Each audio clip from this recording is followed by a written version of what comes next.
Saúdo os irmãos com a paz do Senhor. Meus amados irmãos, como eu bem frisei, hoje no nosso canal com Cristo, estou trazendo um tema muito importante para nós como cristãos.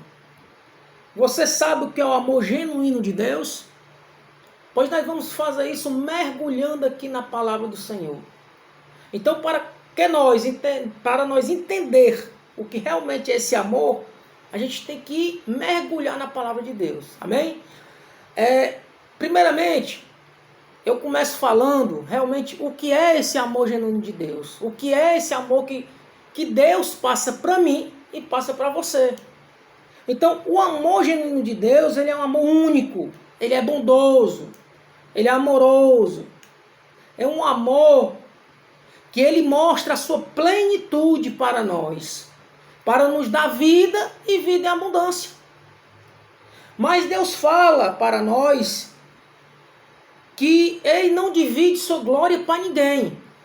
Então, quando ele fala isso aí, ele está dizendo que tudo que a gente fizer aqui, que seja para o reino de Deus, não é para a nossa glória. Eu estar aqui hoje, nesse canal, sendo instrumento de Deus para você, isso não é minha honra. Isso é honra do nosso Deus. Porque quem usa o homem aqui na terra é Deus. Ele está dizendo isso aqui. Mas vamos confirmar essa palavra de Deus, mergulhando aqui na palavra, nos textos bíblicos. Se você tiver com a sua Bíblia, você abre aí em Isaías, profeta Isaías, está no livro da Bíblia Sagrada, no Antigo Testamento. Então você vai abrir Isaías 48:11. Vamos ver o que é que o profeta Isaías, como instrumento e servo do Senhor, ele fala para nós. Ele fala, Isaías 48, versos 11. Por amor de mim, o farei.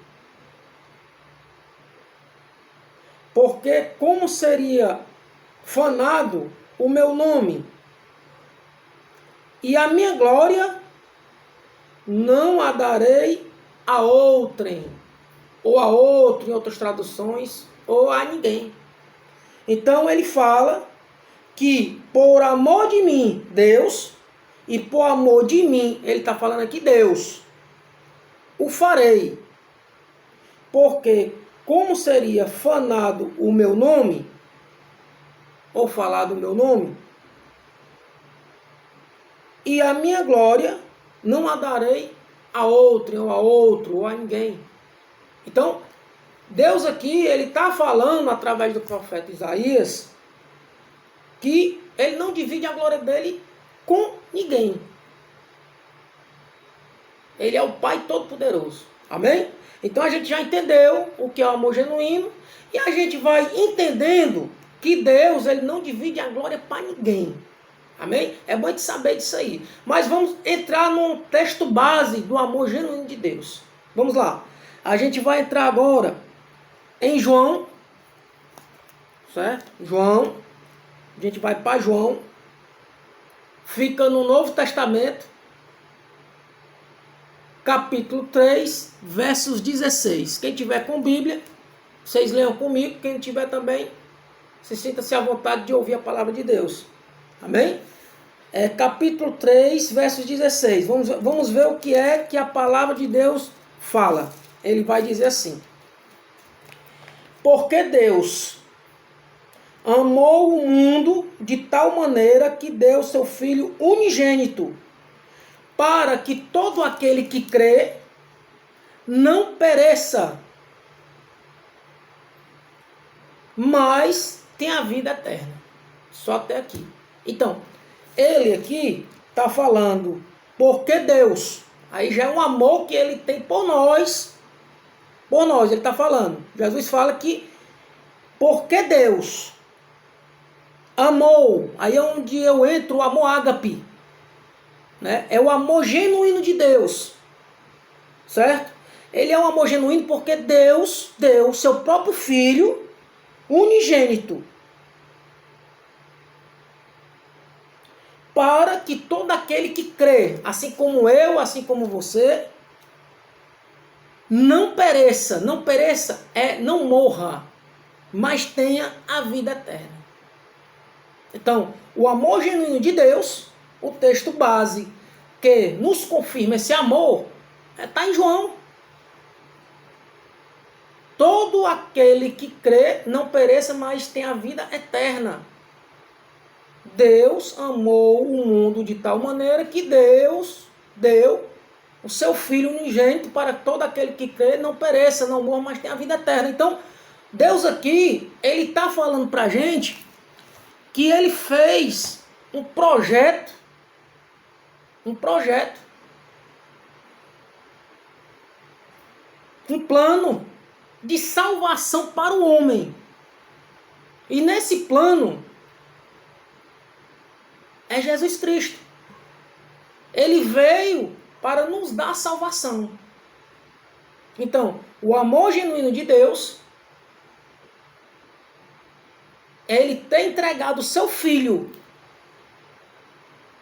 E além do mais, ainda fez mais ainda. Ele entregou o seu Filho e dele Ele mostrou o amor quanto Ele tem por nós. Né, meus amados? Ele foi para a cruz, foi crucificado, foi morto, foi sepultado e ressuscitou ao terceiro dia e está sentado à direita do Pai Todo-Poderoso. Então, o amor genuíno de Deus foi esse. Ele deu o Filho dele. Para que eu e você, que está ouvindo aqui a minha palavra, pudesse ouvir essa palavra, Jesus pagou um preço lá na cruz. Mas foi por mim e por você. Então, o amor genuíno de Deus é Jesus Cristo. Porque Ele deu seu único Filho para que todo aquele que crê nele não morra, mas tenha uma vida eterna. Ou seja, Ele está dizendo que Jesus é o caminho, a verdade e a vida. Amém? Então a gente já viu aqui, o texto base é esse. E vamos agora, outra confirmação do amor genuíno de Deus. Nós vamos abrir a palavra em Efésios, versos 2, do 1 ao 10. Efésios, capítulo 2.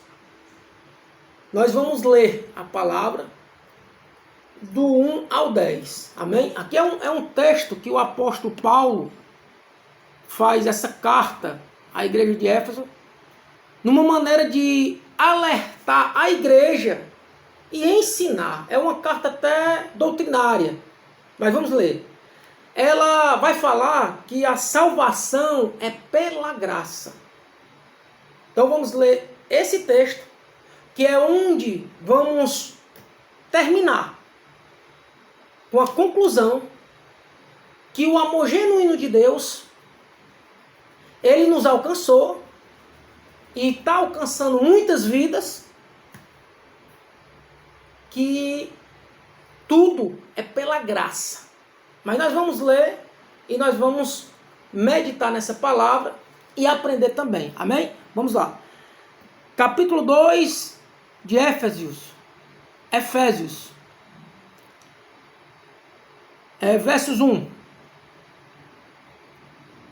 E vós vivificou estando vós mortos em ofensas e pecados, em que noutro tempo andaste segundo o curso deste mundo, segundo o príncipe das potestades do ar, do espírito que agora opera nos filhos da desobediência. No 3, entre os quais todos nós também antes andávamos nos desejos da nossa carne, fazendo a vontade da carne e dos pensamentos. E erramos por natureza, filhos da ira, como os outros também. No 4, mas Deus, que é riquíssimo em misericórdia, ou entre outras traduções, misericórdia a gente pode também falar que é amor. Amém? Então, mas Deus, que é riquíssimo em misericórdia, pelo seu muito amor, é o que eu falei, a misericórdia é que ele também é rico em amor, né? Mas aqui fala pelo seu muito amor, com que nos amou. É o que eu falei do amor ágape, né? É o amor que não tem tamanho, não se mede. Mas está aqui. Então, 5. Estando nós ainda mortos em nossas ofensas, nos vivificou, juntamente com Cristo. Pela graça sois salvos. Pela graça sois salvos. Então, é pela graça que somos salvos. Amém? No 6, e nos ressuscitou juntamente com ele, e nos fez assentar nos lugares celestiais em Cristo Jesus. 7, para mostrar nos séculos vindouros as abundantes riquezas da sua graça, pela sua benignidade, para conosco em Cristo Jesus. 8, porque pela graça sois salvos, por meio da fé, e isso não vem de vós, é dom de Deus. 9, não vem das obras, para que ninguém se glorie. 10, porque somos feitura sua, criados em Jesus Cristo para as boas obras, as quais Deus preparou para que andássemos nelas. Amém? Só até aqui. Meus amados irmãos, este texto aqui, ele fala que Deus, ele vivificou e vós vivificou. Ou seja, ele vem nos dando vida. É como a gente renascesse quando a gente houve uma morte, quando a gente estava em ofensas, em pecados, e quando a gente conhece Jesus, ele nos faz renascer de novo. Há um nascimento de novo. Esse nascimento que acontece é o nascimento do Espírito Santo de Deus. Palavra de Deus que quando você aceita Jesus como Senhor, seu único suficiente Salvador, as coisas velhas que se passaram e tudo se faz novo. Então, a palavra de Deus aqui fala que quando você é alcançado pela graça de Deus, que a graça de Deus, ele é um favor imerecível para nós. E quem dá essa graça é Jesus. Ele nos alcançou a vida da gente. Nós acabamos de ler um capítulo e um verso que ele fala isso. Deus amou o mundo de tal maneira que deu seu filho unigênito, que é só um filho de Deus. Ele fala isso aqui. Para todo aquele que crê não pereça, mas tenha a vida eterna. Então, nós somos salvos pela graça. Então, para nós chegarmos até aqui, nós somos salvos pela graça. Então, a graça, ele é um favor imerecido. A gente não merecia, mas Jesus, ele morreu por nós para que chegasse até aqui a palavra de Deus, que é a salvação. Amém? Então, ele fala nesse contexto aqui que quando você é alcançado pela graça, em Efésios 2, do verso 1 ao 10, eu vou concluir aqui o seguinte, que quando você é alcançado pela graça, a salvação, ela anda lado a lado. Então, quando você é alcançado pela graça, a salvação, ela também está do seu lado. Esse capítulo, ele vai descrevendo a transformação do ser humano. Essa transformação, ela é espiritual. Aí você vai me dizer, mas essa transformação também, ela transforma o ser humano? Transforma. Transforma. Transforma porque nós somos carne e espírito. E quando a palavra de Deus ela entra em nossos corações, automaticamente há uma transformação. A mente, o espírito. Então, quando você é alcançado pela graça, você tem uma transformação. Ela é uma transformação espiritual e humana para viver em Cristo Jesus. A salvação é um dom gratuito de Deus. Ele não lhe cobra nada. Ele só lhe pede uma coisa: que você ande nos caminhos dele, que você trabalhe na obra, ele dá essa ordenância.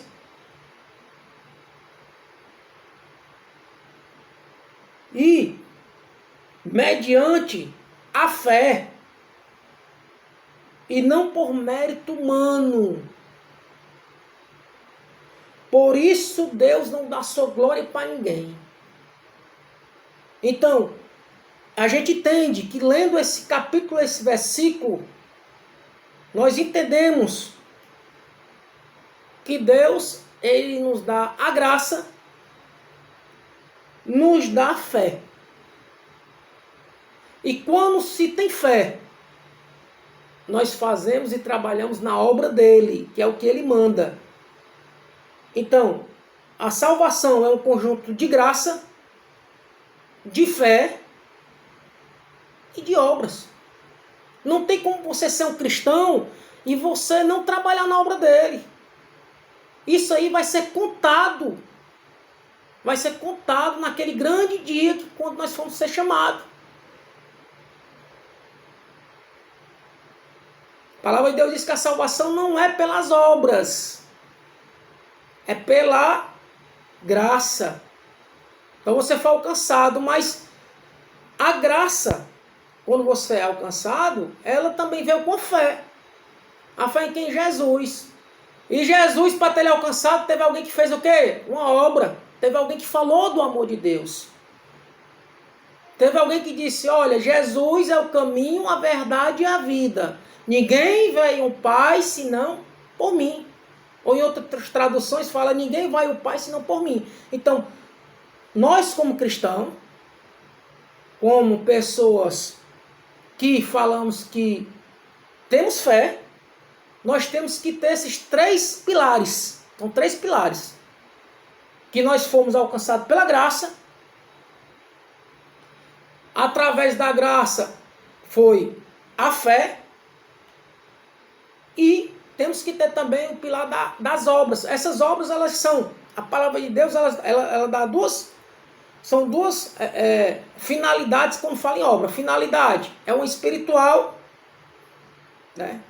Quando eu falo espiritual, é quando você tem uma obra na sua igreja. É quando você está ali no louvor. É quando eu estou aqui pregando a palavra de Deus. Então, isso aí são obras espirituais. É quando eu oro pelo irmão. É quando Deus usa um irmão para ficar na portaria. Então, eu estou dando um exemplo. Mas as obras que fala aqui são várias.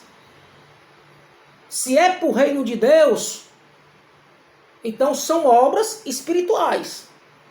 Aí o irmão vai dizer assim, irmão, e aquelas obras, que é as obras que a gente faz de caridade? Dá um exemplo. Aí já é outras obras. Aí já é outras obras. Aí é obras de caridade, é obras para o ser humano, né? De ajudar o próximo. Irmão Moreira vai contar naquele grande dia? Vai contar. A obra espiritual, a obra terrena, que é essa obra que a gente dá uma cesta básica, a gente ajuda em pessoas que estão precisando de uma palavra no hospital. Então tudo isso aí vai cobrar naquele grande dia. Agora tudo isso aí engloba no amor genuíno de Deus. É onde engloba tudo isso aí. Então o amor de Deus, ele alcançou a minha vida e a sua. Então os 3 pilares são esses. Os 3 pilares. Então, vamos aqui mergulhar na palavra aqui, porque precisamos entender que a fé, ela caminha com as obras. Então, vamos aqui abrir as nossas Bíblias. Mais uma vez, se você já tiver aberto aí, nós vamos para o Evangelho. Nós vamos para o Evangelho. O Evangelho de Tiago. Evangelho de Tiago. Evangelho de Tiago. Vamos abrir aqui no Evangelho de Tiago.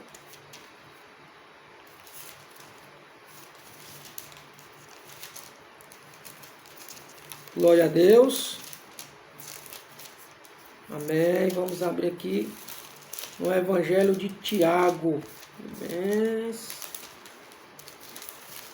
Tiago, não sei se meus irmãos, meus amados, Tiago, ele, apóstolo de Jesus Cristo, ele vai nos ensinar que a fé sem ação é considerada morta. Amém?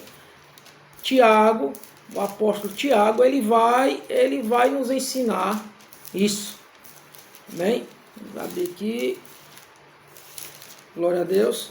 Então, Tiago 2,17, ele vai falar que a fé sem ações é considerada morta.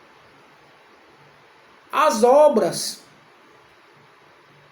boas não salvam por si mesmas. Tem que haver uma relação. Mas são resultados naturais que evidenciam a fé. Foi o que eu acabei de falar agora. A fé, ela caminha com as obras. Né?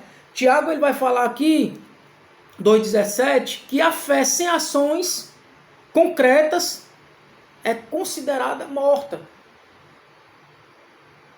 O que é que quer dizer isso aqui? Ela evidencia uma fé natural. Porque a fé, ela tem que andar com as obras.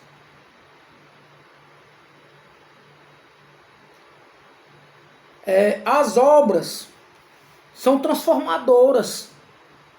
Ela tem que apresentar transformação. Que se manifesta através de atitudes e práticas para o caminho do reino de Deus. Então, não adianta eu ter fé e não praticar as obras. Que ele está querendo dizer isso aí. A obra ela vai ser morta porque eu não tenho fé no Senhor Jesus. Então, as obras, ela caminha com a fé. E quando ele fala em obra aqui, ele está falando nas obras para o reino de Deus. Eu só posso fazer uma obra de caridade se eu tiver amor. Se eu tiver o pleno amor que Deus tem um pelo outro. Então, a fé, ela caminha pela obra. Ela é uma caminhada junto com ela. Então, para finalizar, a graça, ela caminha com fé. E a fé vai junto com as obras. Para a nossa salvação. Essas obras são quando trabalhamos para Deus. É obras práticas. Não é apenas uma obra de caridade. Nós temos como cristão trabalhar na obra, porque isso vai ser contado. Até uma paz do Senhor Jesus que você dá a uma pessoa é contado. Você está trabalhando ali para a obra, porque você está anunciando a paz. A paz do Senhor Jesus. Então, essas obras elas têm que ser praticadas todos os dias aqui na terra, porque tudo vai ser contado naquele grande dia. Então, o que eu quero dizer é o seguinte, irmãos, a seara é grande, como a palavra diz, e os ceifeiros são poucos. Mas enquanto estiver aqui, vamos trabalhar para a obra. Vamos caminhar fazendo o ID do Senhor a cada dia. Então, para finalizar, o amor genuíno é esse que eu lhe disse. Que Deus deu o seu Filho unigênito para todo aquele que crê, não pereça, mas tenha a vida eterna. Mas, para que nós pudéssemos estar aqui, pregando a palavra de Deus, Jesus, ele se sacrificou por nós. E esse sacrifício, que nós como cristãos, tem em mente, que nós temos que também fazer por ele, que é a missão de pregar a palavra de Deus. Amém? Então pronto, o amor genuíno de Deus é isso tudo que eu falei. Ele engloba um conjunto de coisas. Amém? Que Deus abençoe a todos e até o próximo encontro. A paz do Senhor.